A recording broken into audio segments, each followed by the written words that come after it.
ಏನಾಯ್ತಪ್ಪ ಅಂತ ಅಂದರೆ ಮಾರ್ನಿಂಗೆ ನನ್ನ ಫ್ರೆಂಡ್ ಕಾಲ್ ಮಾಡಿಬಿಟ್ಟು ನನಗೆ ದುಡ್ಡು ಬೇಕು ಕಣೆ ಸ್ವಲ್ಪ ಕಳಿಸ್ಕೊಡು ಅಂತ ಅಂದ್ಲು.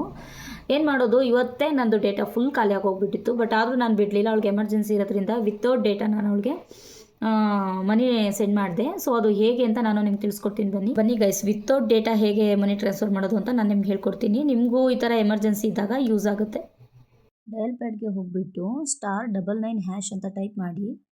ಆಮೇಲೆ ಹೀಗೆ ವೆಲ್ಕಮ್ ಅಂತ ಬರುತ್ತೆ ನೋಡಿ. ಇಲ್ಲಿ ನೋಡ್ತಿರ್ಬೋದು, send money, request money, check balance, my profile ಅಂತ ಬರ್ತಿದೆ. ನೋಡ್ತಿರ್ಬೋದು, ನಂದು ಡೇಟಾನು ಆಫ್ ಮಾಡಿದ್ದೀನಿ. ಇವಾಗ ಸದ್ಯಕ್ಕೆ ಸೆಂಡ್ ಮನಿ ಕೊಟ್ಟಿರಲ್ಲ ಅಂದರೆ ಈಗ ನಿಮಗೆ ಪ್ರೂಫ್ಗೋಸ್ಕರ ಚೆಕ್ ಬ್ಯಾಲೆನ್ಸ್ ಟ್ರೈ ಮಾಡೋಣ. ನಿಮ್ದೇನು UPI ಪಿನ್ ನಂಬರ್ ಇದೆ ಅದನ್ನು ಹಾಕಿಬಿಟ್ಟು ಟ್ರೈ ಮಾಡಿ.